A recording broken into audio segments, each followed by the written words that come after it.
Chaque mardi et chaque vendredi matin, depuis des décennies, je monte seul par un chemin de terre dans la Sierra d'Oaxaca avec de la nourriture et je la dépose dans le creux d'un vieux tronc, caché entre les pins et les chênes. Mes voisins croient que je nourris des chiens errants. Ma femme sait que ce n'est pas le cas, mais elle a cessé de poser des questions. La vérité, c'est que depuis 1955, je laisse de la nourriture au même maître. Ce n'est ni un chien, ni un coyote, ni un jaguar. C'est quelque chose que beaucoup, dans les villages, appellent un nahual, un homme qui se transforme en animal ou un animal qui pense comme un homme. Et ce que ce nahual fit lorsqu'il me montra enfin sa famille et me demanda de l'aide me donne encore aujourd'hui, à plus de 80 ans, la chair de poule. Je m'appelle Don Esteban Garcia et j'ai aujourd'hui plus de 80 ans. Je suis né et j'ai grandi dans une petite communauté de la Sierra Nord d'Oaxaca, là où les collines se couvrent de brume à l'aube et où l'odeur du bois brûlé se mêle au café de Hola. J'ai passé la plus grande partie de ma vie à travailler le bois. D'abord comme aide-bûcheron, puis comme contremaître, et plus tard comme une sorte de consultant pour les entreprises venues de l'extérieur acheter le pin et le cèdre rouge de la Sierra. Ces montagnes sont ma maison depuis l'enfance. Je connais chaque sentier, chaque ravin, mais ce n'est qu'à l'hiver 1955 que j'ai réellement compris que je n'étais pas seul là-haut. C'est cette année-là que je vis pour la première fois ce que les anciens du village murmuraient en zapotèque en buvant du mezcal maison sous le pas de leur porte, le nahual. Chaque mardi et chaque vendredi, avant que le soleil ne se lève, j'accomplis le même rituel. Je charge ma vieille camionnette, une Nissan Pick-up des années 80, toute rayée, toujours avec la même chose. Des tourtières de la veille réchauffées sur le comal, des morceaux de fromage frais achetés à un homme du village, du poulet cuit et effiloché, des fruits de saison, parfois des mangues, parfois des oranges ou des bananes, et un petit pot de miel d'abeille d'un ami apiculteur. Je roule environ 30 à 40 minutes sur une route de terre qui serpente dans la Sierra. Je passe devant un petit sanctuaire au bord du chemin, une croix bleue avec des fleurs fanées. Là-haut, dit-on, un routier a trouvé la mort il y a des années.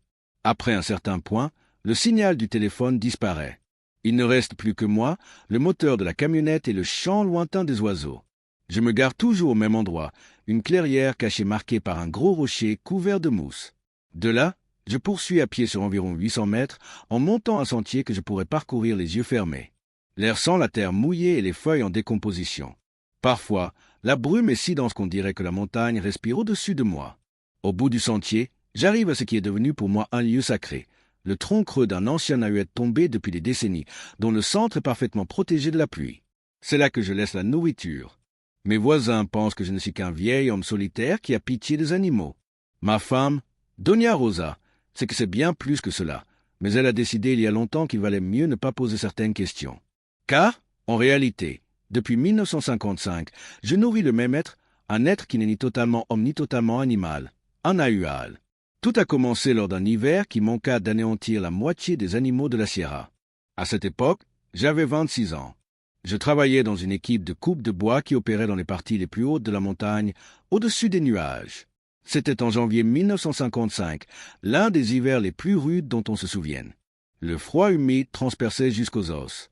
La brume épaisse ne se levait jamais de la journée et la pluie constante transformait les chemins en mares de boue impraticables. À l'aube, l'eau de la rivière descendait trouble et glaciale. En bas, à San Miguel, les gens disaient que c'était un châtiment ou un signe de changement. La boue montait jusqu'aux genoux dans les points les plus élevés, où le vent glacial de la Sierra faisait de chaque pas un combat. Pour nous qui vivions de l'abattage des arbres, c'était dangereux, mais c'était du travail. Ce jour-là, le contremaître m'envoya en avant, seul, pour marquer les arbres à abattre. J'avais avec moi une machette, le marteau pour marquer les troncs et mon vieux fusil pour toute éventualité. La forêt était silencieuse. La brume étouffait les sons. On n'entendait qu'un corbeau de temps en temps, le craquement lointain d'une branche lourde et le goutte-à-goutte constant de la pluie à travers les feuilles. C'est alors que je l'entendis. Un son long, profond, qui résonna entre les collines. Ce n'était ni un coyote, ni un jaguar, ni un âne sauvage, ni un homme. Il y avait à la fois de la plainte et de l'appel. Les poils de mes bras se dressèrent aussitôt. Je m'arrêtai, retins mon souffle. Le son revint, un peu plus proche. Au lieu de redescendre vers le camp avec sagesse, je fis ce que tout entêté de la Sierra aurait fait. J'allais voir. Je marchai une quinzaine de minutes en suivant le son, avançant prudemment dans la boue, jusqu'à voir les premières traces. Et c'est là que ma vie bascula. Sur le sol boueux, il y avait des empreintes de pieds nus, immenses, bien plus grandes que celles de n'importe quel homme du village. On aurait dit des pieds humains avec 5 orteils, mais leur longueur était effrayante. Chaque enjambée était si large que je devais faire 2 pas pour couvrir la même distance. Les orteils s'étaient enfoncés profondément dans la boue, laissant des marques lourdes et nettes. Je suivis les traces, le cœur martelant ma poitrine. Elles me conduisirent jusqu'à une petite clairière entourée de grands pins. Et là, juste au centre de cette clairière, je le vis pour la première fois. Il me tournait le dos. Il ressemblait à un homme très grand, le corps entièrement couvert d'un pelage sombre et dense. Les jambes étaient puissantes, les bras longs. Les mains, oui, c'étaient bien des mains, pas des pattes. Il était accroupi près d'un cerf étendu dans la boue, probablement mort de froid ou de faim. Je m'attendais à le voir dévorer l'animal, mais ce ne fut pas le cas. Il examinait le corps du cerf avec soin, bougeant les pattes, reniflant la gueule, enlevant la boue. Il ressemblait davantage à un guérisseur examinant un malade qu'à une bête affamée. Il émit alors ce même son, plus bas, presque un murmure. Et soudain, de derrière les arbres de l'autre côté de la clairière, sortirent 2 êtres plus petits, mais encore bien trop grands pour être des gens normaux. Ils lui arrivaient à la poitrine. Ils étaient plus maigres, leur pelage un peu plus clair, et ils marchaient d'un pas hésitant, comme des adolescents. À cet instant, je compris, c'était une famille. Le grand, que je saurais plus tard être une sorte de chef, de père, enseignait aux 2 plus petits à trouver de la nourriture dans cet hiver cruel, à distinguer la chair sur du danger, à survivre. Je restais si fasciné que j'en oubliais la peur. Je respirais à peine, essayant de ne faire aucun bruit. Mais la sierra est traîtresse. Mon pied glissa dans une zone plus boueuse et produisit un son semblable à une branche qui se brise. Le grand tourna aussitôt la tête. Nos regards se croisèrent. Les siens étaient sombres, profonds, et il y avait dans ses yeux quelque chose que je ne saurais expliquer. Ce n'était pas le regard d'un animal sauvage, mais celui de quelqu'un qui comprend. Il ne rugit pas, il n'avança pas, il ne cria pas. Il tendit simplement un bras en arrière, comme pour protéger. Les 2 plus jeunes s'approchèrent alors de lui, restant à moitié cachés derrière ce corps immense. Puis, calmement, ils s'éloignèrent en direction des arbres jusqu'à disparaître dans la montagne. Sans courir, sans panique, mais avec détermination. Je restai là, immobile, sans savoir si je respirais encore ou si je priais. Ce soir-là, au camp, je ne racontais rien. Les autres auraient ri, auraient dit que c'était une histoire d'ivrogne ou d'un homme qui écoute trop les récits des anciens. Mais je n'arrivais pas à chasser de mon esprit l'image de ces 3 êtres, non pas comme des monstres, mais comme une famille affamée cherchant simplement à survivre à la saison. Le lendemain, avant de monter au travail, je mis de la nourriture supplémentaire dans mon sac. Des tortillas, des morceaux de viande séchée, quelques pommes un peu trop mûres. À l'heure du déjeuner, je trouvai une excuse. Je m'éloignai et retournai seul dans la même clairière. Il n'y avait personne, mais les empreintes étaient encore là, à moitié effacées par la nouvelle pluie. Je déposai la nourriture près d'un tronc, dans une zone plus sèche, puis je partis. 2 jours plus tard, je revins. La nourriture avait disparu et de nouvelles traces, plus profondes dans la boue fraîche, l'entouraient. Ce jour-là commença quelque chose que je n'aurais jamais imaginé. Je devins une sorte de fournisseur de nourriture pour un ahual. Avec le temps, les chantiers changèrent, les entreprises partirent, les arbres poussèrent, mais moi, je continuais à monter 2 fois par semaine pour laisser de la nourriture. Je quittai les camps pour une petite maison avec Doña Rosa. J'eus des enfants, puis des petits-enfants. Plusieurs compagnons disparurent, d'autres partirent vivre en ville, mais la sierra resta là-haut, et lui aussi. J'appris peu à peu ses goûts. Il préférait les fruits doux, mangue, pommes, bananes. Il mangeait la viande, mais semblait l'aimer davantage lorsqu'elle était fumée. Le miel était un cadeau particulier. Quand j'en apportais, je trouvais parfois de petits remerciements, des pierres empilées avec soin, des brindilles tressées, de grandes plumes plantées en croix dans le sol. Je ne le vis personnellement que très peu de fois durant toutes ces années. Il apparaissait brièvement entre les arbres, m'observait de loin, comme pour vérifier que j'étais toujours le même. Je respectais cela. Je n'essayais jamais de m'approcher trop près, de prendre une photo ou d'en parler à qui que ce soit. C'était un accord silencieux. Je laissais la nourriture et je partais. Il restait dans l'ombre, jusqu'au jour où il décida de rompre cet accord. C'était un matin d'octobre, bien des années après ce premier hiver. Le soleil ne réchauffait pas encore. La brume flottait basse entre les troncs. Je déposai la nourriture dans l'ahuette creux en l'arrangeant avec soin. Au moment où je m'apprêtais à me retourner pour redescendre le sentier, j'entendis des branches se briser, des pas lourds, mais pas furtifs. Ils venaient droit vers moi. Mon cœur s'emballa. Durant toutes ces années, il ne s'était jamais approché alors que j'étais encore là. Alors il apparut au bord de la clairière. Malgré tout ce temps écoulé, la vision me coupa le souffle. C'était le même être qu'en 1955, mais plus vieux. Le pelage autour de son visage et de sa poitrine était désormais parsemé de gris. Ses épaules étaient toujours larges, son corps toujours puissant, mais sa posture portait un poids différent. Ses yeux, eux, étaient les mêmes, attentifs, intelligents, évaluant chaque chose. Nous restâmes à une dizaine de mètres l'un de l'autre. J'aurais pu courir, mais où aurais-je fui? Et pourquoi?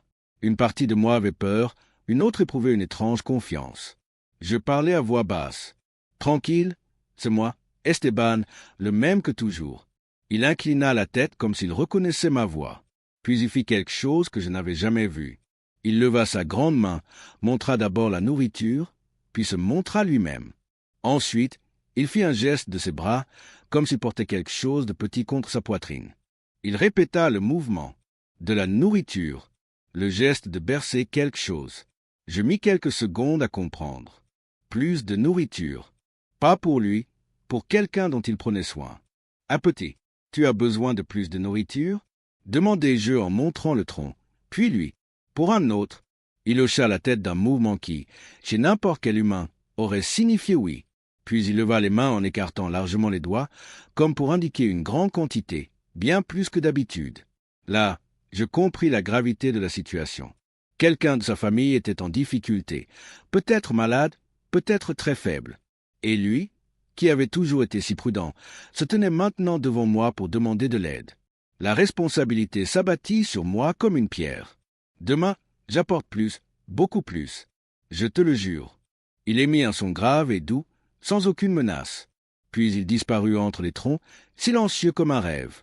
Je redescendis la Sierra à toute vitesse, les mains tremblantes sur le volant. En arrivant à la maison, Doña Rosa était dans la cuisine, en train de faire des tortillas et de réchauffer le café de Hola. L'odeur de la cannelle et du piloncillo remplissait l'air. « Tu es rentré tôt, remarqua-t-elle sans me regarder. Je pris une grande inspiration. « Rosa, j'ai besoin de te demander quelque chose, et j'ai besoin que tu ne poses pas trop de questions. » Elle s'arrêta, s'essuya les mains sur son tablier et me regarda fixement. Après tant d'années de mariage, elle savait quand quelque chose de sérieux se passait. Je lui expliquai que j'avais besoin de préparer plus de nourriture que jamais pour ceux de la montagne. Elle ne demanda pas qui ils étaient. Elle se contenta de pincer les lèvres, de réfléchir un instant, puis répondit « D'accord, si tu dis qu'ils en ont besoin, on le fait. » Et elle le fit. Elle cuisina plus de pain maison, coupa de gros morceaux de fromage, mit de côté du poulet, des fruits, sortit des sacs entiers de haricots et de riz que nous avions en réserve. Nous remplîmes des caisses et des sacs.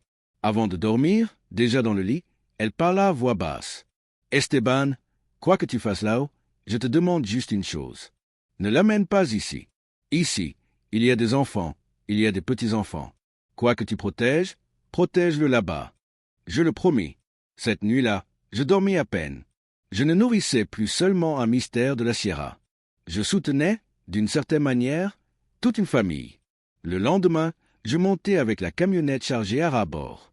Je déposai la nourriture dans le tronc, mais cette fois, je ne redescendis pas immédiatement. Je sentais que je devais attendre. Et ils apparurent. D'abord, le même grand nahual, puis une silhouette plus petite, au pelage plus clair, à la posture plus délicate. Il me fallut quelques secondes pour comprendre. C'était une femelle, sa compagne. Elle tenait quelque chose bien serré contre sa poitrine, enveloppé dans ses bras puissants avec une délicatesse qui me brisa le cœur. Lorsqu'elle s'approcha un peu, je vis que c'était un petit, un bébé, maigre, au pelage encore clairsemé, les yeux à demi ouverts, respirant faiblement. Le mâle refit son geste, montrant la nourriture, puis elle, puis le petit. Ensuite, il imita de la main un mouvement semblable à celui de boire. À cet instant, je compris clairement. Le petit ne t'était pas assez. La mère était faible. Ils avaient besoin d'une nourriture spéciale, de quelque chose qui aiderait à la fois la femelle et le petit. Je parlais presque pour moi-même. Il lui faut du lait? Du lait. Quelque chose de doux, de facile à digérer. J'avais des voisins qui élevaient des chèvres. Le lait de chèvre a toujours été considéré dans la région comme bon pour les bébés faibles. Je vous apporterai du lait et de la nourriture douce pour elle et pour le petit. Je reviens aujourd'hui même, dans l'après-midi. Les deux me regardèrent avec une attention presque humaine. Le grand fit à nouveau le geste du oui. Et je redescendis la Sierra comme un fou. Je me rendis directement chez un compadre qui élevait des chèvres. J'ai acheté tout le lait qu'il pouvait me vendre ce jour-là. J'expliquai à Doña Rosa qu'il me fallait aussi des aliments mous, de la banane écrasée, un peu de miel dilué dans de l'eau tiède, des fruits bien cuits et très tendres. Elle prépara tout sans la moindre protestation, comme si elle s'occupait d'un bébé humain de la famille. Je remontai le jour même, chargé de bouteilles de lait de chèvre, de bocaux de fruits écrasés, d'eau au miel et d'un chiffon propre. Quand j'arrivai dans la clairière, il m'attendait déjà. J'expliquai lentement, en mimant les gestes. Je trempai le chiffon propre dans le lait, j'en pressai un peu pour montrer comment le liquide s'écoulait. Puis je fis le geste de porter à la bouche, comme le faisaient les mères du village avec les bébés qui ne pouvaient pas prendre le biberon. Je déposai le chiffon imbibé de lait dans un endroit propre, puis je reculai volontairement de quelques pas pour qu'il se sente en sécurité. La femelle s'approcha, prit le chiffon avec précaution et l'approcha de la bouche du petit. Il hésita une seconde, puis se mit à téter. Les yeux de la mère s'emplirent de quelque chose que n'importe quelle mère reconnaîtrait, un mélange de soulagement et d'espoir. Le mâle observait la scène avec attention, comme s'il mémorisait chaque détail, chaque geste, pour pouvoir le reproduire plus tard. Là, dans cette clairière froide de la Sierra, un vieux bûcheron et une famille de Nahual venaient de trouver un moyen de sauver un bébé entre deux mondes. Quand le petit fut un peu plus apaisé, la mère mangea les fruits écrasés que j'avais apportés. Je prononçais les noms des choses à voix haute, sans savoir si cela servait à quelque chose, presque par instinct. Lait, banane, miel. Le grand me regardait avec une intensité presque gênante, mais sans la moindre hostilité. Puis, soudain, il fit quelque chose qui me prit complètement au dépourvu. Il posa son immense main sur sa propre poitrine et prononça quelque chose comme « Tlawak ». Le son était guttural, étrange, mais il le répéta clairement. Puis il désigna la femelle. Celle. Ensuite, il toucha délicatement la petite tête du bébé. Nayeli. Je mis quelques secondes à comprendre, mais c'était évident. Ils me donnaient leur nom. Ils n'étaient pas de simples monstres anonymes. Ils étaient Tlawak, Xel et Nayeli. Un frisson me parcourut, qui n'avait plus rien à voir avec la peur. Je posai la main sur ma poitrine en imitant son geste. Esteban. Il répéta dans un son rauque, presque humain. Esteban. Ce jour-là, la frontière qui nous séparait devint un peu plus mince. Ce n'était plus eux et moi. C'était Esteban et Tlawak, deux chefs de famille essayant de maintenir les leurs en vie. Avec le temps, Nayeli reprit des forces. Je continuai à monter avec du lait et des aliments doux pendant plusieurs semaines. Chaque visite était comme assister à un petit miracle. Elle paraissait plus vive, plus éveillée. Ses yeux curieux suivaient chacun de mes mouvements. Ses petites mains velues s'agrippaient avec force à tout ce qui passait à portée, et cet instinct de survie me remplissait d'une joie étrange et profonde. Je n'étais plus seulement un homme qui laissait de la nourriture dans la Sierra. Je faisais partie de quelque chose de plus grand, de quelque chose que je ne savais pas expliquer avec des mots, mais que je ressentais dans la poitrine chaque fois que je montais ce sentier boueux. Xel avait elle aussi retrouvé de la vigueur. Son pelage brillait davantage, ses mouvements étaient plus sûrs. Parfois, je la voyais jouer avec Nayeli, se roulant avec douceur dans l'herbe humide de la clairière, lui apprenant à reconnaître les odeurs, à se déplacer entre les racines sans trébucher. Tlawak observait tout à distance, toujours attentif, toujours vigilant, comme n'importe quel père conscient que le danger ne dort jamais vraiment. Et il avait raison de rester sur ses gardes, car le danger arriva. Et il arriva sous la forme de camionnettes blanches et de gens venus de la ville qui ne comprenaient pas qu'il y a en montagne des choses qui doivent rester en paix. J'étais déjà habitué à cette routine quand, un mardi matin, Tlawak m'attendit à un autre endroit. Pas dans la clairière habituelle, mais plus haut, dans une partie du sentier que nous utilisions rarement. Il était agité. Je le vis immédiatement à la façon dont il se déplaçait, faisant de courts va-et-vient, regardant sans cesse vers le nord de la Sierra. Il émettait des sons graves et gutturaux que je ne lui avais jamais entendus auparavant. Ce n'étaient pas des sons de menace, mais d'inquiétude. Je m'approchai lentement. « Bonjour, Tlawak. Qu'est-ce qui se passe, mon ami ?» Il me fixa, puis me fit un signe de la main pour que je le suive. Je n'hésitai pas une seconde. Je laissai mon sac de nourriture dans un endroit sûr, marquai l'arbre avec mon couteau pour le retrouver plus tard, et je le suivis. Nous montâmes pendant près d'une heure par des sentiers que je connaissais à peine, dans des endroits où le brouillard devient si dense qu'on a l'impression de marcher à l'intérieur d'un nuage. La boue collait à mes vieilles bottes, et plus d'une fois j'ai dû m'agripper aux branches pour ne pas glisser sur les pentes détrempées.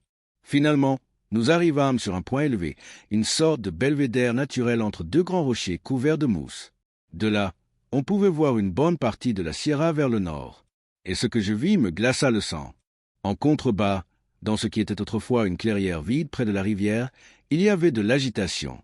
Des camionnettes blanches, 3 ou 4 alignées, de grands tentes de campement, des caisses métalliques empilées, des antennes paraboliques, des générateurs et surtout des structures qui ressemblaient à de grandes cages en métal épais, avec des ports fermés par des chaînes et des cadenas.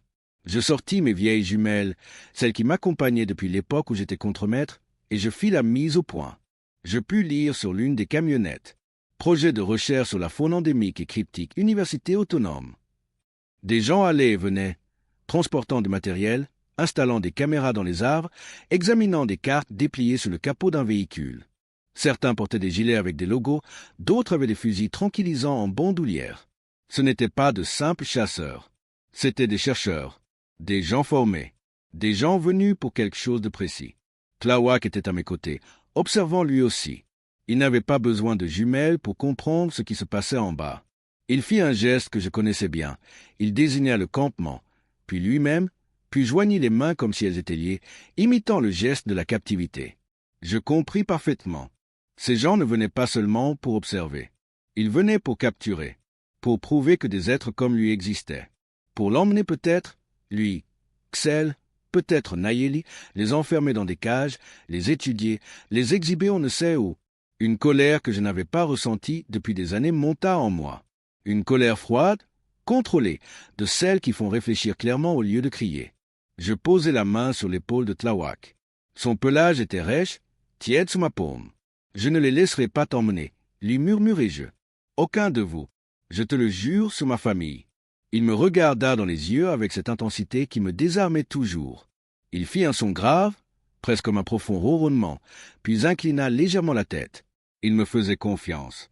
Et cela me faisait plus peur que n'importe quoi, car désormais, je devais être à la hauteur de cette confiance. Nous redescendîmes vers la clairière en silence. Je ramassai mon sac à dos et pris congé rapidement. J'avais besoin de réfléchir, de planifier. Je rentrai chez moi plus tôt que d'habitude. Doña Rosa arrosait les plantes dans la cour. Dès qu'elle vit mon visage, elle comprit que quelque chose n'allait pas. Qu'est-ce qui se passait? Esteban? Pars. Je m'assis sur la chaise en osier du couloir et je lui expliquai l'essentiel, sans trop de détails, mais suffisamment pour qu'elle comprenne la gravité de la situation. Des gens de l'université sont dans la Sierra. Ils ont des cages, ils veulent attraper ceux que je nourris. S'ils y arrivent, ce sera un désastre pour eux et pour moi aussi, parce qu'ensuite ils vont commencer à poser des questions. Doña Rosa resta silencieuse un moment, les mains toujours crispées autour de l'arrosoir. Puis elle le posa par terre et s'assit à côté de moi. Alors, il n'y a pas grand-chose à réfléchir. Esteban, s'ils veulent attraper ce qu'ils ne doivent pas, il faut les faire partir. Mais comment, Rosa? Ils sont nombreux. Ils ont du matériel, des autorisations, de l'argent. Qu'est-ce que je peux faire, moi? Un vieux qui sait à peine lire. Elle me regarda avec ce calme dangereux qui m'effrayait toujours un peu. Tu es de la Sierra, Esteban. Non. Tu sais comment tombe une camionnette en panne, comment on abîme un moteur, comment faire pour qu'une nuit en montagne paraisse différente. Montre-leur qu'ils ne sont pas les bienvenus ici. Elle avait raison. Je connaissais chaque recoin de ces montagnes. Je savais où le terrain était instable, où les sentiers devenaient dangereux avec la pluie, où les animaux laissaient des traces capables d'effrayer quiconque ne savait pas les interpréter. Et surtout, je savais comment faire pour que les choses ressemblent à des accidents, à des problèmes techniques, à de la simple malchance. Cette même nuit, j'étalai la carte de la région sur la table de la cuisine. Je marquai l'endroit où se trouvait le campement, les voies d'accès, les points où ils avaient sûrement installé les caméras et les détecteurs de mouvement. Doña Rosa m'apporta du café et resta là à regarder la carte avec moi, suggérant des idées avec cette intelligence pratique qui avait toujours été la sienne. Les jours suivants, je devins une ombre. Je montais dans la Sierra plus tôt que jamais, avant même le lever du soleil, et je restais caché dans les hauteurs à observer le campement. J'appris leurs itinéraires, leurs horaires, qui montaient la garde et à quelles heures, où ils stockaient le carburant pour les générateurs, comment étaient branchés les câbles des caméras, tout. Je prenais des notes dans un vieux carnet, je dessinais des schémas, je mémorisais les détails. Les après-midi, je rentrais à la maison, je dînais en silence avec Doña Rosa. Puis je ressortais à la nuit tombée, quand le brouillard descendait si épais qu'on ne voyait même pas sa main devant son visage. La première nuit, je m'approchais du campement par le côté, là où le terrain était plus escarpé et où il n'attendait pas une présence humaine. Je n'emportais que le strict nécessaire, une pince, un jeu de clés, du ruban isolant et une lampe à faible intensité. Rien qui fasse du bruit. Je me déplaçais lentement, très lentement, profitant des moments où le vent agitait les branches et couvrait le moindre son de mes pas. J'atteignis l'endroit où se trouvaient les générateurs. Il y en avait 2, grands, bruyants, reliés par de gros tuyaux au réservoir d'essence. Je ne fis rien de trop visible. Je desserrai simplement, très légèrement, l'un des raccords du carburant, juste assez pour qu'il commence à goûter lentement, presque imperceptiblement. Avec le temps, cela provoquerait une panne, une surchauffe, un arrêt brutal au moment le moins opportun. Ensuite, je me dirigeai vers les caméras. Il y en avait environ 6, installées dans les arbres autour du camp, avec de petites lumières rouges clignotantes. J'en atteignis 2. Je ne les retirai pas, je ne les cassai pas. Je les fis simplement pivoter de quelques degrés, à peine, en direction d'endroits vides, vers la cime des arbres ou vers le ciel. Elles pouvaient filmer tout ce qu'elles voulaient. Elles ne verraient rien d'utile. Sur la 3e caméra, je coupai un câble très fin, un de ceux qui transmettaient le signal, puis je le rattachai avec du ruban. En apparence, il était intact, mais en réalité, il n'envoyait plus aucune image. Je me retirai avant la fin de la garde. Je rentrai chez moi le cœur battant, mais avec une étrange satisfaction. Ce n'était que le début. Les nuits suivantes, je répétais l'opération. Je desserrais des boulons sous les portes des cages, juste assez pour qu'elles émettent des bruits étranges quand le vent soufflait. Je déréglais les antennes des radios, créant des interférences. Je déplaçais les balises qu'ils avaient installées sur les sentiers, leur faisant croire que les chemins se trouvaient ailleurs. Je laissais de fausses traces dans la boue, de grandes empreintes réalisées avec un moule que j'avais sculpté dans du bois, en reproduisant la forme des vraies traces que j'avais vues des années plus tôt. Je voulais qu'ils sentent que quelque chose les observait, que quelque chose de grand et d'ancien tournait autour de leur camp sans qu'ils puissent le voir. Mais je ne pouvais pas tout faire seul. J'avais besoin d'aide. Et Tlawak comprit la situation bien plus vite que je ne l'aurais imaginé. Une nuit, lorsque je montais lui porter de la nourriture dans la clairière, il m'attendait déjà avec 3 autres. 2 adultes de plus, probablement ses frères ou ses cousins, tout aussi grands que lui, et un plus jeune, agile, au mouvement rapide. Je leur expliquai par gestes ce dont j'avais besoin. Je pointai en direction du campement. Je fis le geste d'effrayer, de faire du bruit, de se déplacer dans l'ombre. Tlawak traduisit à sa manière, avec des sons et des signes que les autres comprirent aussitôt. Tous hochèrent la tête. Il y avait un plan. Les nuits devinrent un véritable théâtre de terreur pour les chercheurs. Tandis que je sabotais le matériel, Tlawak et les siens se chargeaient de créer l'atmosphère. Les sons commencèrent, de longs cris profonds, résonnant entre les collines, qui ne ressemblaient à rien qu'un biologiste de ville puisse identifier. De grosses branches se brisant dans l'obscurité, près du camp, mais jamais trop près, toujours à la limite, dans les ombres.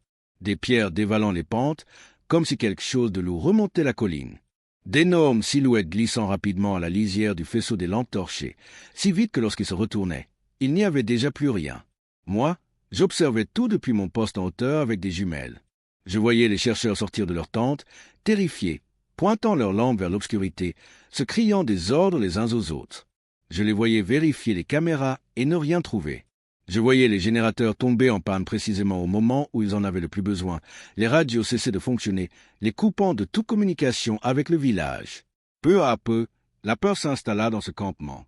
Ce n'était pas la peur d'un animal sauvage. C'était la peur de quelque chose qui ne pouvait pas expliquer, quelque chose qui semblait intelligent, organisé, comme si la Sierra elle-même était en train de les rejeter. Le 5e jour, les disputes commencèrent. J'étais assez près pour entendre des bribes de leur conversation. L'un des chercheurs, un homme âgé à la barbe grisonnante, insistait pour dire que tout cela n'était que des coïncidences, des pannes techniques normales, des animaux ordinaires effrayés par leur présence. Mais une jeune femme, qui semblait être la chef de l'équipe, n'en était déjà plus si certaine. « Ce n'est pas normal, disait-elle. Nous avons perdu le contact 3 fois. Les caméras n'enregistrent rien d'utile. Les générateurs tombent en panne sans explication.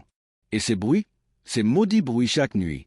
Il y a quelque chose ici qui ne veut pas de nous. » Un autre homme, plus jeune, feuilletait un dossier rempli de papiers. « Cela fait 5 jours que nous sommes ici et le budget est déjà dépassé. Si ça continue, nous allons devoir déclarer des pertes de matériel et l'université ne va pas apprécier. » Le 6e jour se leva sous une pluie battante, de celle qui, dans la Sierra, peut durer des heures, voire des jours. Le camp fut envahi par la boue, les tentes fuyaient de partout. Le chemin d'accès devint impraticable, un véritable bourbier où les camionnettes s'enfonçaient jusqu'aux essieux. Je les vis essayer de dégager l'un des véhicules, mais ils ne réussirent qu'à l'enliser davantage. Le moral était au plus bas. Plus personne ne parlait de capturer quoi que ce soit. Ils ne désiraient plus qu'une seule chose, partir d'ici. Cette nuit-là, Tláhuac et les autres donnèrent le coup final. Ils encerclèrent le campement en silence et commencèrent à frapper des pierres les unes contre les autres, créant un rythme constant, menaçant, venant de toutes les directions en même temps. Boum, boum, boum. Comme des tambours primitifs. Comme un avertissement. Ce fut suffisant. Le 7e jour, ils commencèrent à plier bagages. Je les vis démonter les tentes, charger les cages vides dans les camionnettes, tout amasser à la hâte, jetant sans cesse des regards vers la forêt, comme s'ils s'attendaient à voir surgir quelque chose entre les arbres. Rien ne sortit. Ce n'était pas nécessaire.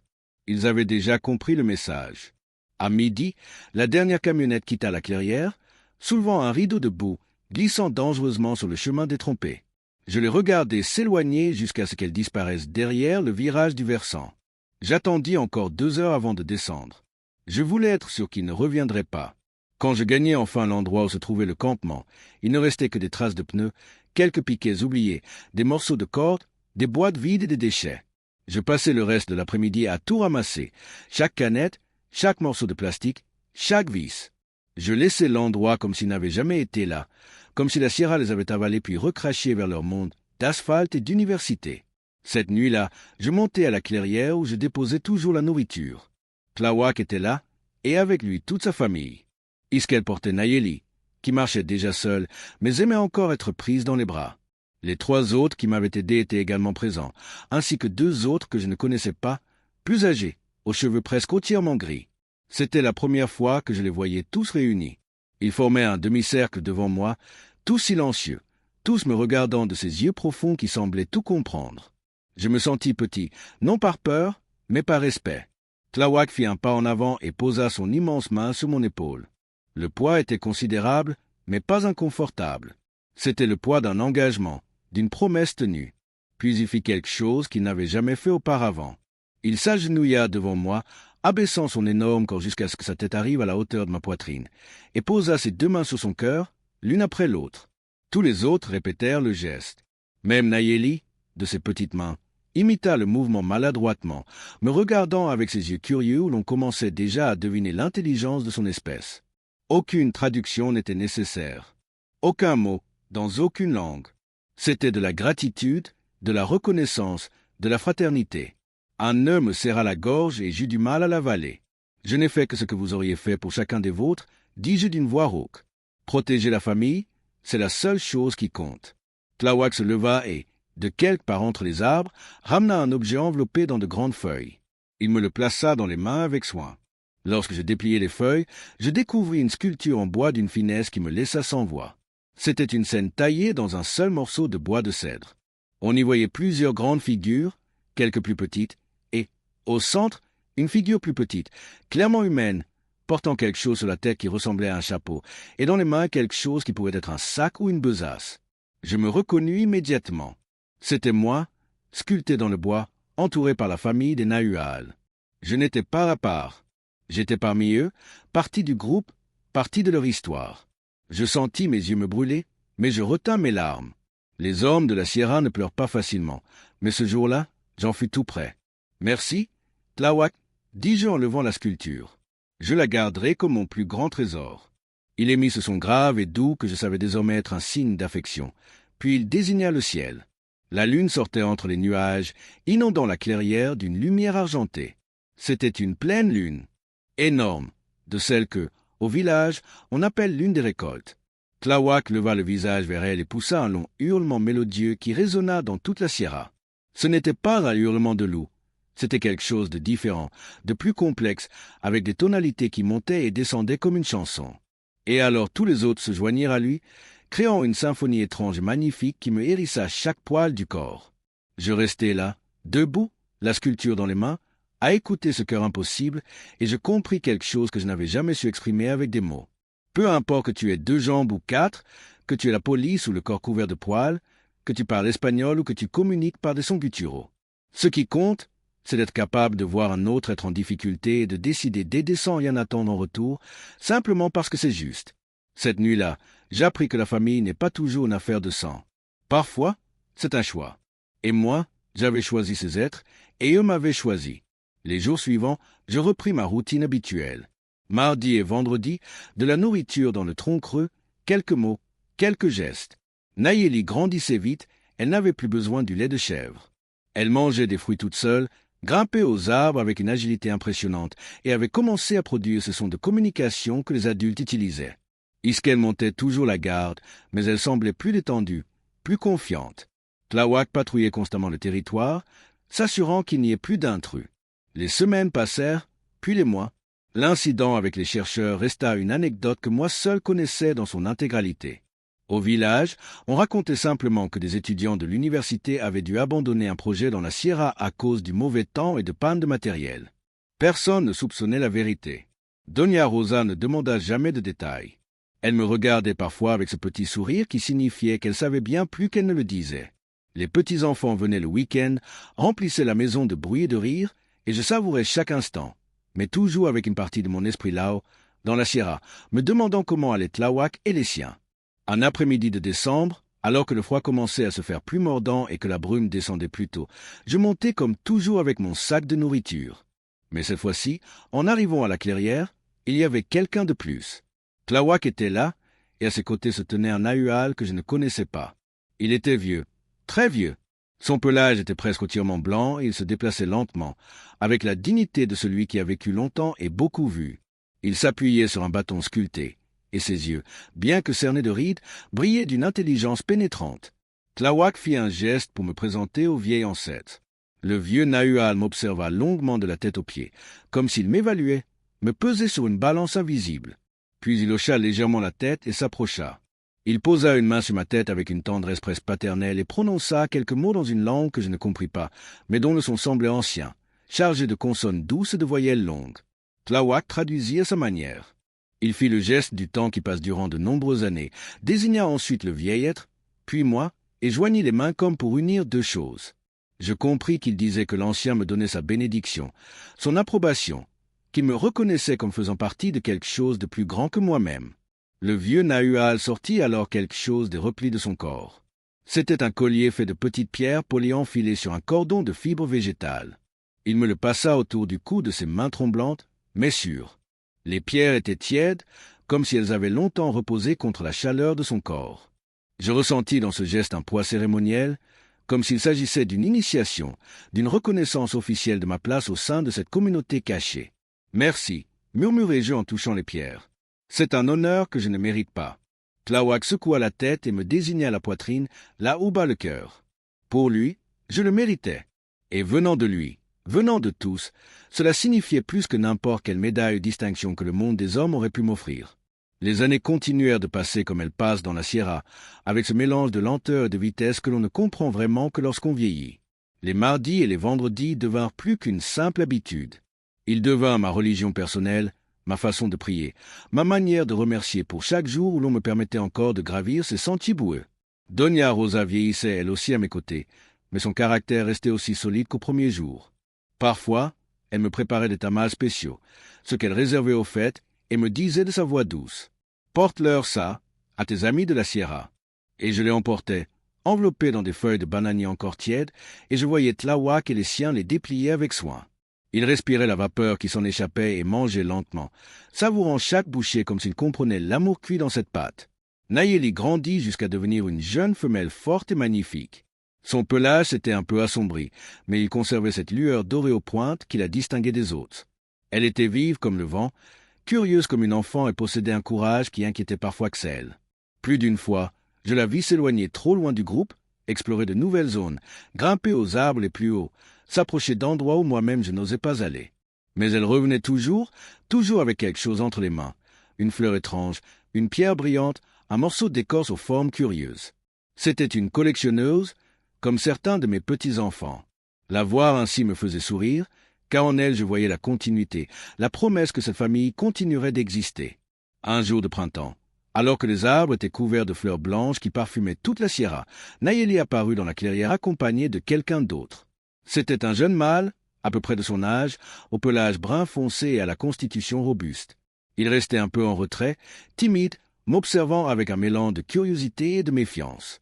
Tlawak le présenta d'un geste, et bien que je n'ai pas compris le son avec lequel il le nomma, je lui donnai un nom dans ma tête, Citlali, qui signifie étoile en nahuatl, car ses yeux brillaient de cette intensité particulière que seuls ont les jeunes amoureux.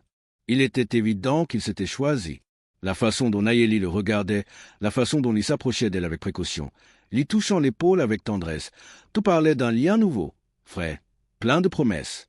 Ishel les observait avec ce mélange de fierté et de mélancolie que connaissent les mères lorsque leurs enfants ne sont plus des enfants.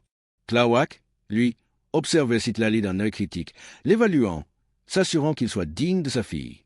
Cela me rappela moi-même des décennies plus tôt, quand ma fille aînée avait ramené son premier petit ami à la maison et que j'avais passé tout le dîner à le scruter avec méfiance, cherchant le moindre signe qui ne soit pas bon pour elle. Cette fois-là, j'apportai de la nourriture en plus et je tendis à Citlali une grande pomme rouge, la plus belle de celles que j'avais apportées. Il la prit avec précaution, me regarda dans les yeux et inclina légèrement la tête.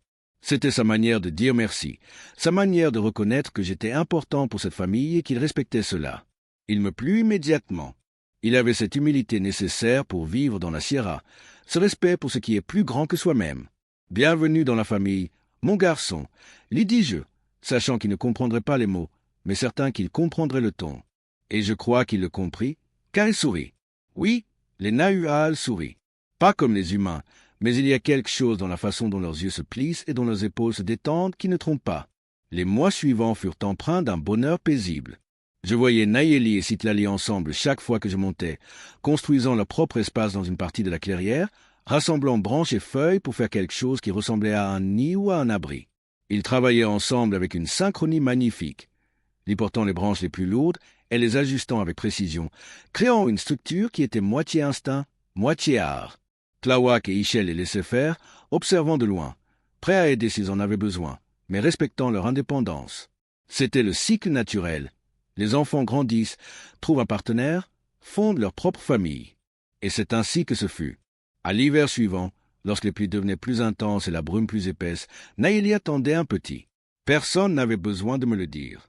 Cela se voyait dans sa manière de bouger, plus prudente, plus lente, dans la manière dont Citlali ne la quittait pas un instant, toujours attentif, toujours protecteur, dans la manière dont Xel la surveillait constamment, lui touchant le ventre avec tendresse, émettant ce son doux qui sont universels chez les mères, quelle que soit l'espèce.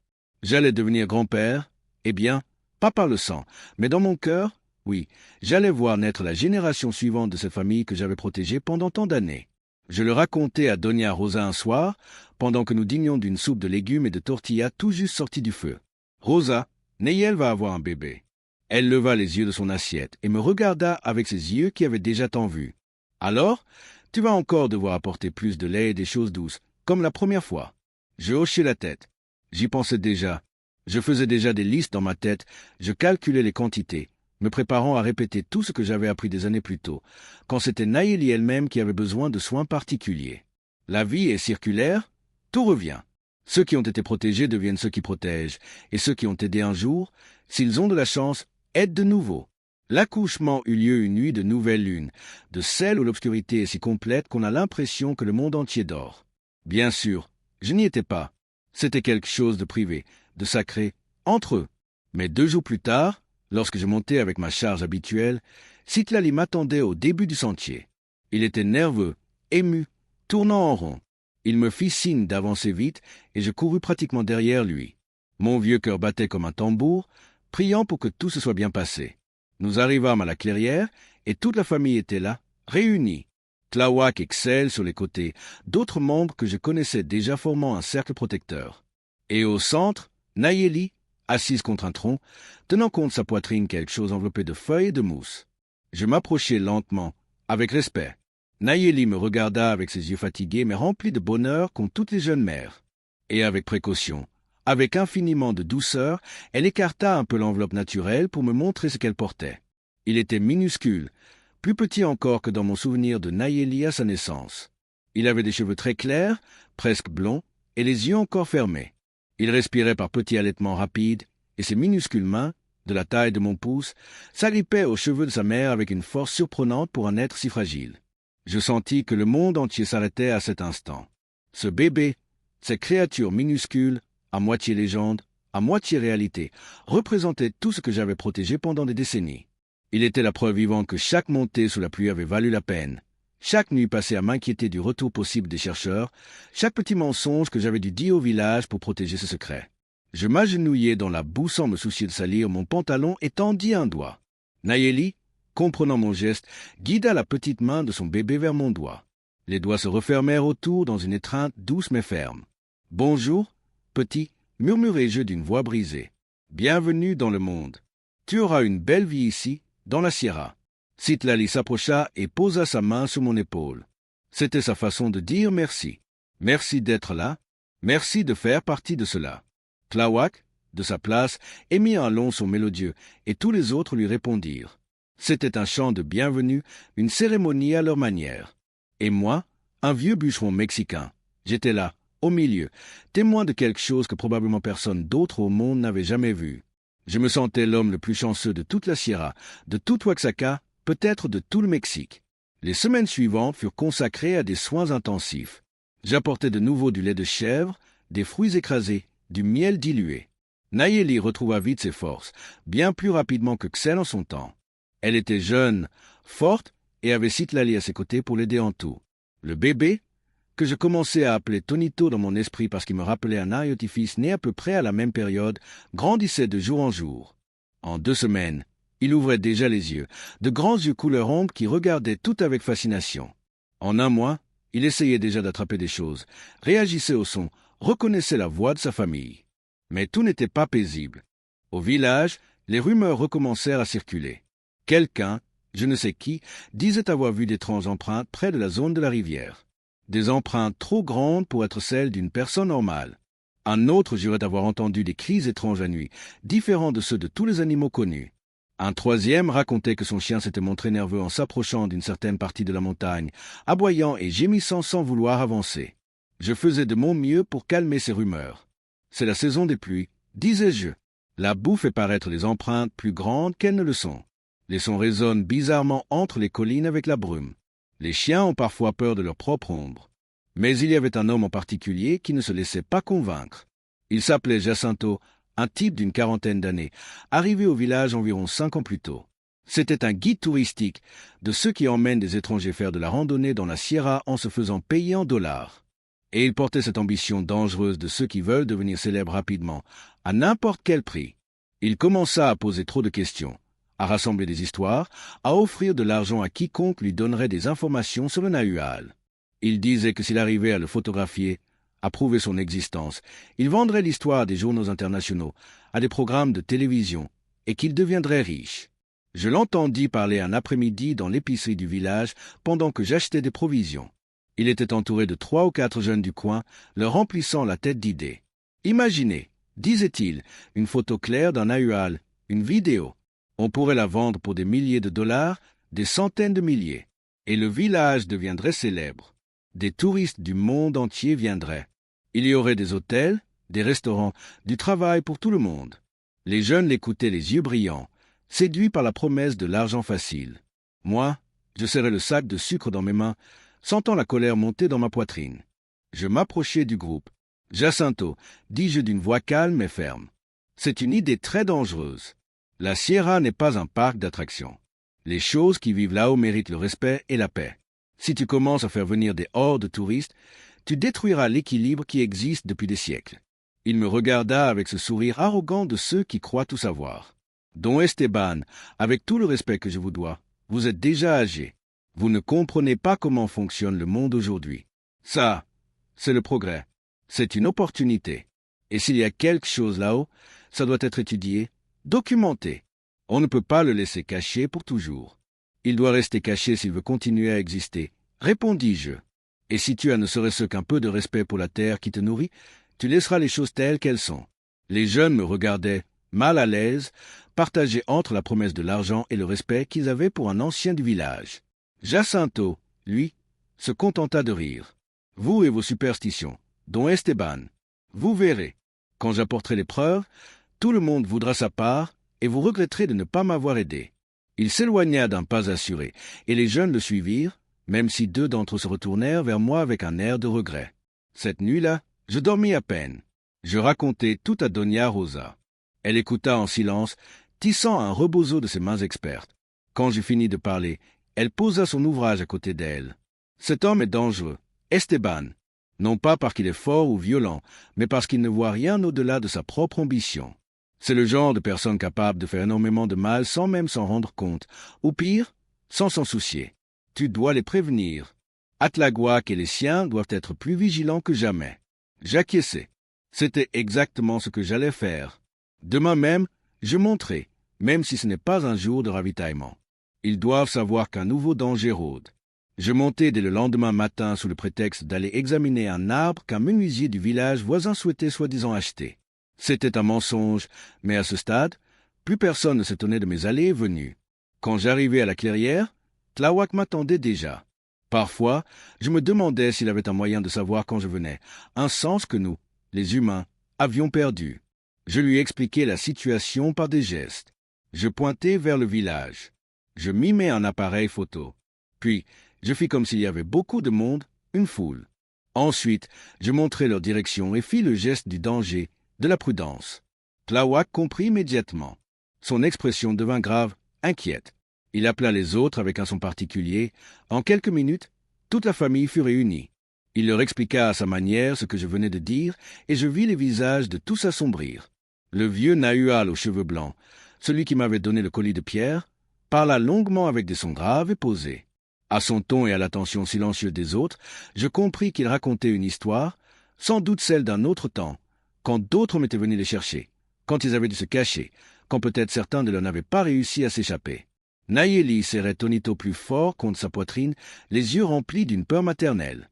Nayeli et Citlali se regardaient, se parlant sans mots, comme les couples qui se connaissent profondément. Les autres membres du groupe, 6 ou 7 adultes déjà habitués à ces rencontres, semblaient tendus, prêts à agir. Tláhuac se tourna finalement vers moi, me regarda longuement, puis fit quelque chose qu'il n'avait jamais fait auparavant. Il posa son front contre le mien. Je sentis la chaleur de sa peau, l'odeur de terre et de pain qui l'accompagnait toujours. C'était un geste de confiance absolue, de fraternité profonde. Quand il se recula, il désigna sa famille, puis moi, et joignit fermement ses mains. Nous étions ensemble dans cette épreuve. Ils avaient confiance en moi pour les protéger encore une fois, comme je l'avais fait face aux chercheurs. Et, sans parole, je leur disais qu'ils pouvaient compter sur moi, que je ferais tout ce qu'il faudrait, et qu'avant que Jacinto ou quiconque les mette en danger, il faudrait d'abord passer sur mon cadavre. Nous restâmes encore un moment en silence, partageant cette étrange communion que nous avions développée au fil des années. Puis je repartis, le cœur lourd, mais plus déterminé que jamais. Les jours suivants, je devins un espion.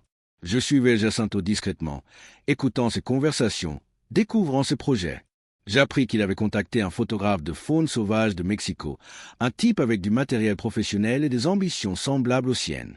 Ils prévoyaient de monter ensemble dans la Sierra avec des caméras haute résolution, des pièges photographiques, des capteurs de mouvement, tout l'arsenal technologique.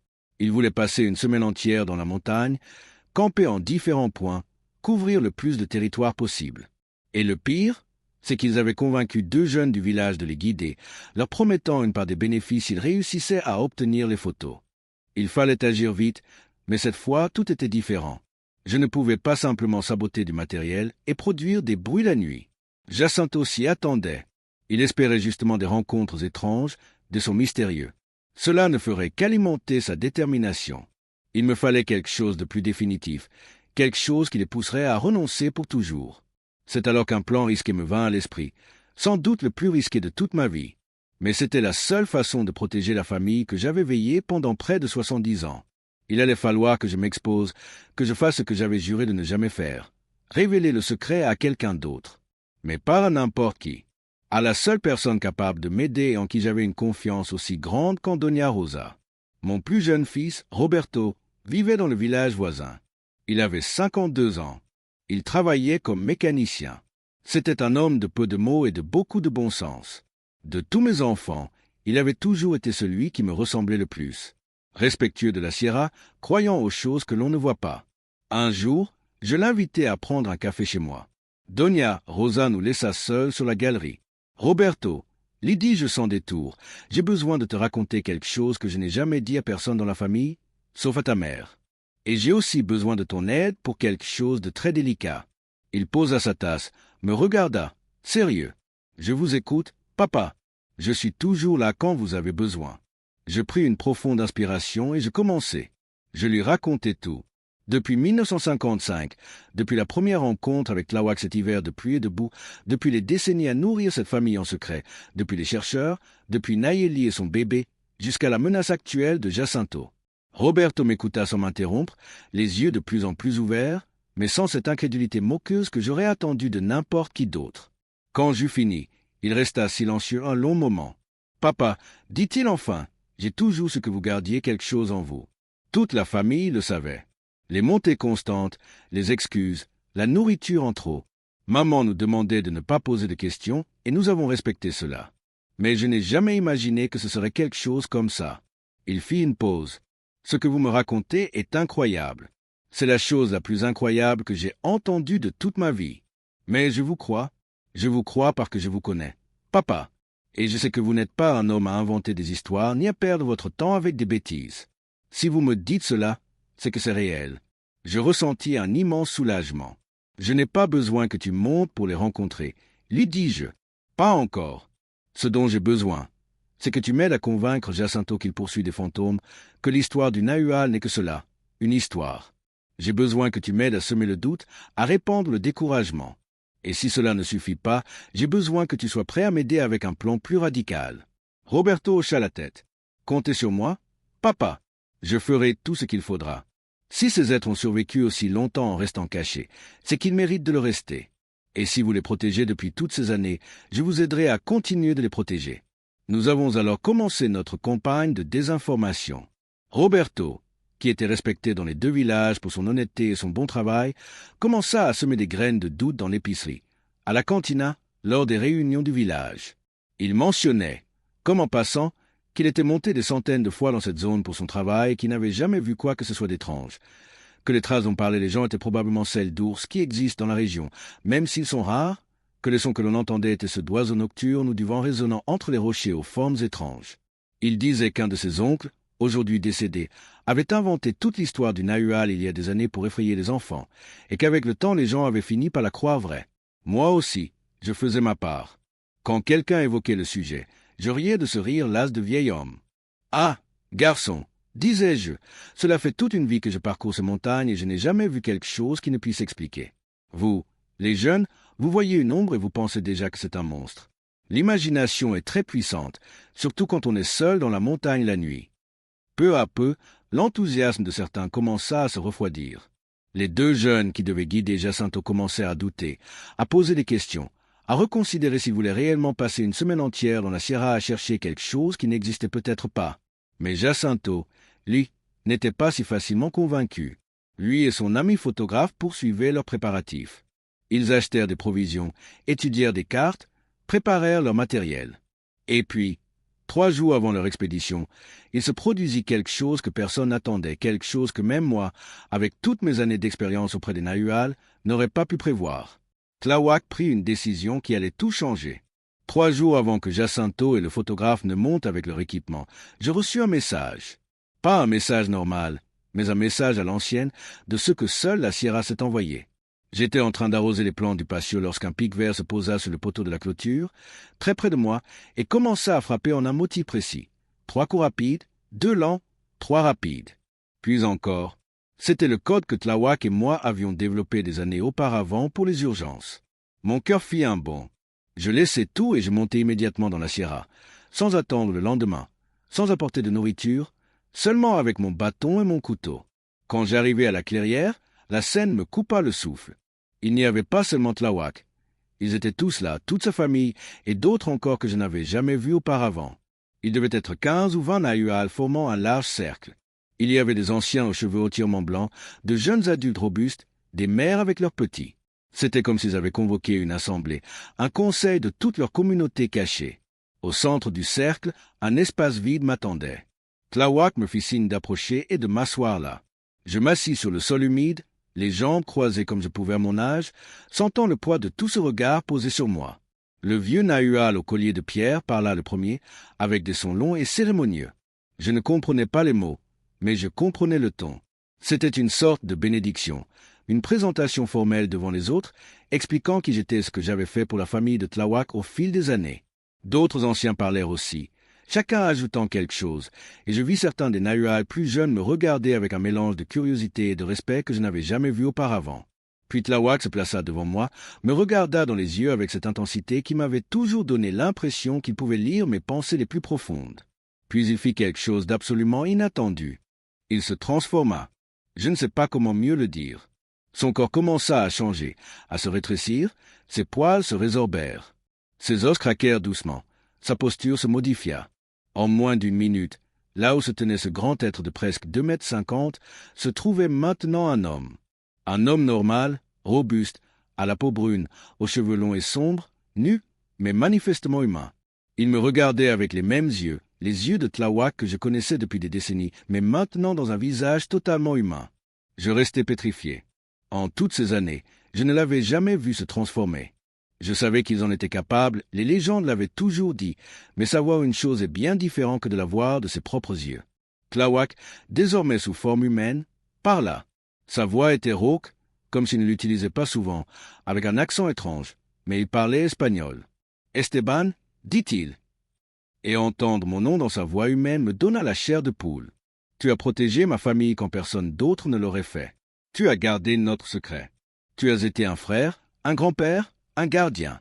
Maintenant, j'ai besoin de te demander quelque chose de plus grand que tout cela. »« Que as-tu besoin, Tlawak ?»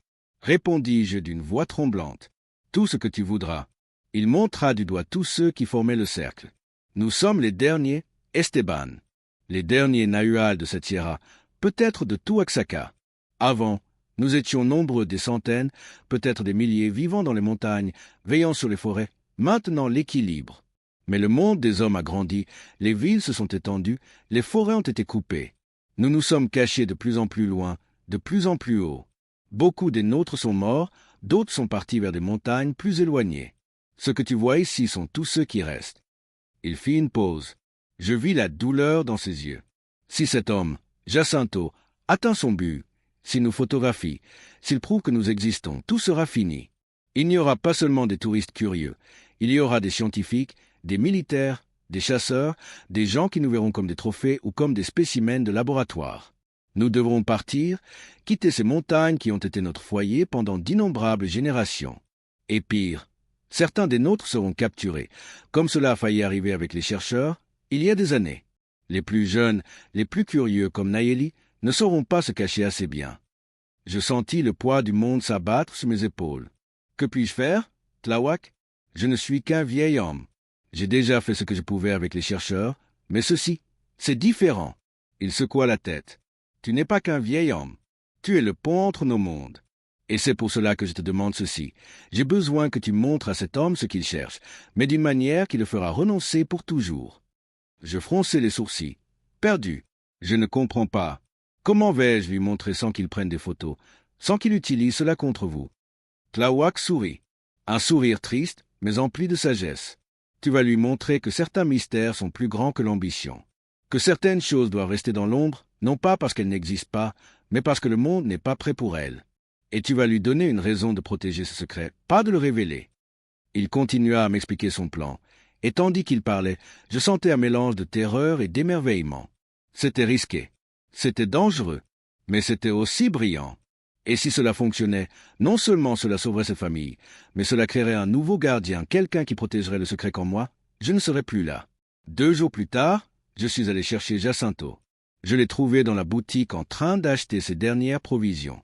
« Jacinto, lui dis-je à voix basse, j'ai besoin de te parler en privé. » Il me regarda, surpris. « Don Esteban, bien sûr. » Nous sortîmes de la boutique et marchâmes un peu, jusqu'à être hors de portée des oreilles curieuses. Je pris une profonde inspiration. « Tu cherches des preuves du Nahual, n'est-ce pas ?» Il hocha la tête, les yeux brillants d'intérêt. « Oui, Don Esteban. Je sais qu'il existe.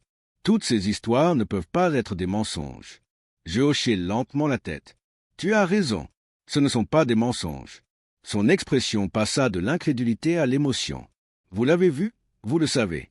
Dites-moi où. » Je levai la main. « Attends, si je te le dis, tu dois d'abord me promettre une chose. Tu devras monter seul, sans ton ami photographe, sans caméra. Juste toi, moi et peut-être mon fils Roberto comme témoin. Ce que tu verras, tu le verras de tes propres yeux, tu le garderas dans ta mémoire, mais tu ne le photographieras pas, tu ne l'enregistreras pas, et tu n'en parleras à personne ensuite. Il frossa les sourcils. Pourquoi ferais-je ça? À quoi bon voir quelque chose si je ne peux pas le prouver? Parce que, répondis-je en le fixant, il y a des choses plus importantes que la gloire et l'argent.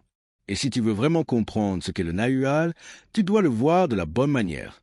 Non pas comme un chasseur, mais comme un apprenti, non pas comme un envahisseur, mais comme un invité. Et si, après l'avoir vu, tu veux toujours revenir avec tes caméras et détruire ce que tu auras vu, alors fais-le. Mais au moins, donne une chance à l'autre voix. Jacinto resta longtemps silencieux, plongé dans ses pensées. Finalement, il acquiesça. Très bien, Don Esteban. Je vous fais confiance. Vous avez gagné cette confiance au fil des années. Je le ferai à votre manière. Cette nuit-là, nous montâmes tous les trois, moi, Roberto et Jacinto. Nous avions des lampes de poche, mais nous les éteignîmes en approchant de la clairière. La lune était au premier quartier, offrant juste assez de lumière pour distinguer les contours, tout en laissant les ombres profondes. Jacinto était nerveux, regardant autour de lui. « Que allons-nous voir exactement, Don Esteban? Tu vas voir la vérité, répondis-je. Mais tu dois me promettre de garder l'esprit ouvert et le cœur humble. » Il acquiesça. Nous arrivâmes dans la clairière.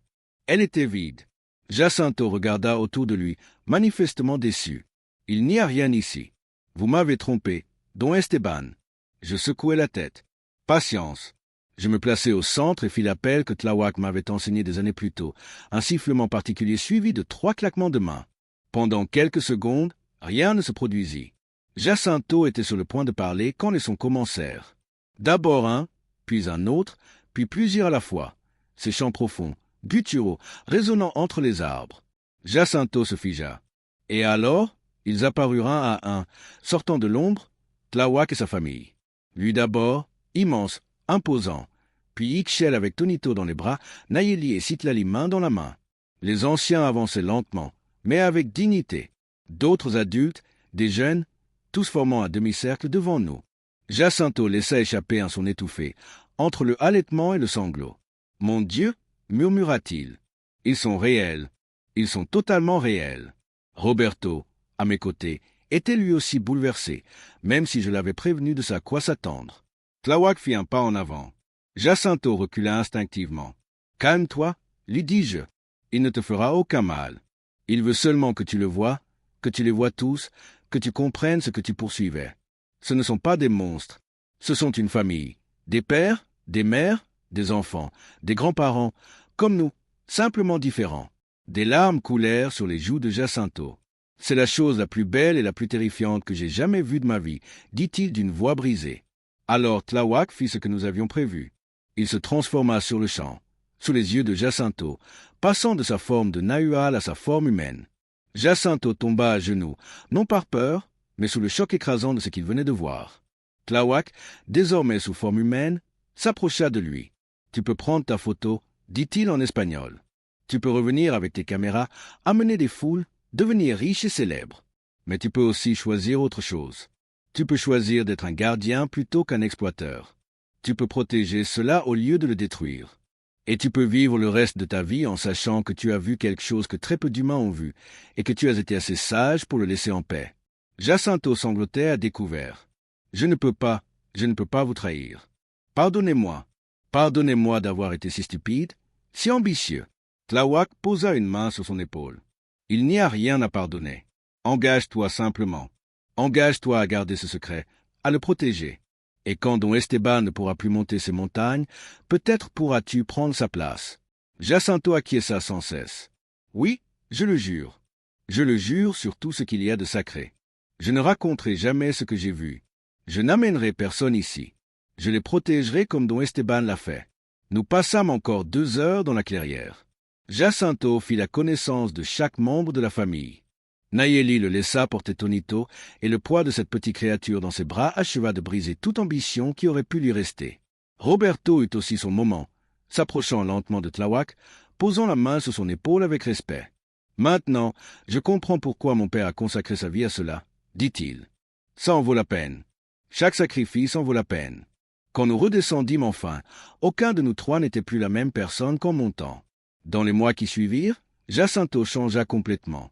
Il abandonna le tourisme extrême et se consacra à devenir guide de conservation, apprenant aux gens à respecter la montagne, à ne pas laisser de déchets, à marcher avec prudence. Il ne mentionna jamais les Nahuals, mais parlait avec passion de la nécessité de protéger les mystères des montagnes, de laisser certaines choses rester sauvages et inexplorées.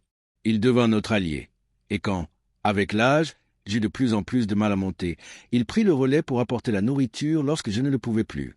Aujourd'hui, j'ai plus de 80 ans. Mes jambes ne gravissent plus la Sierra aussi facilement qu'autrefois.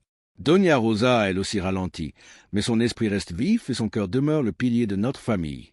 Roberto et Jacinto ont formé une équipe silencieuse, se relayant pour apporter les provisions, surveiller l'absence de nouvelles menaces et garder le secret qu'ils partagent désormais avec moi. Et moi, je monte quand je le peux, moins souvent, mais avec la même dévotion, car tant que j'aurai du souffle dans le corps, je continuerai de veiller sur la famille qui m'a choisi il y a presque 70 ans. La dernière fois que j'ai vu Tláhuac, il y a quelques semaines, il était lui aussi plus vieux. Ses cheveux presque entièrement gris, ses gestes plus lents, mais ses yeux conservaient cette lumière d'intelligence et de bonté qui m'avait captivé dès le premier jour. Nous nous sommes assis ensemble dans la clairière, en silence, deux vieux amis qui n'ont plus besoin de mots pour se comprendre. Tonito, qui n'était plus un bébé mais un jeune garçon fort et curieux, jouait non loin avec d'autres jeunes de son âge. La vie continue. Le cycle se poursuit. Peut-être que cette histoire se terminera avec moi, peut-être que Roberto et Jacinto la continueront, ou peut-être, quand je partirai, les Nahuals s'éloigneront simplement plus profondément dans la Sierra, vers des endroits où aucun humain ne pourra les trouver, et redeviendront pure légende. Je ne sais pas, mais je sais ceci. Pendant près de 70 ans, un vieux bûcheron mexicain et une famille d'êtres que le monde considère comme impossibles ont démontré que l'amour, le respect et la loyauté n'ont pas de frontières d'espèce, que la famille ne se résume pas au sang, que certains mystères dans ce monde méritent protection et non-exposition, et que parfois la plus grande force ne réside pas dans le fait de révéler des secrets, mais dans le fait de les garder. Quand viendra enfin mon moment de partir, je sais que je fermerai les yeux en paix, parce que j'ai vécu quelque chose d'extraordinaire, parce que j'ai été choisi par des êtres extraordinaires, et parce que, à ma petite mesure, j'ai contribué à maintenir la magie vivante dans un monde qui y croit de moins en moins. C'est mon histoire, l'histoire d'un homme et d'un Nahual, l'histoire de décennies de levée et de 6e marche, montant une sierra avec de la nourriture et de l'amour. Et même si personne d'autre ne la croit, même si elle reste comme légende parmi les légendes, je sais qu'elle est vraie, et c'est tout ce qui compte.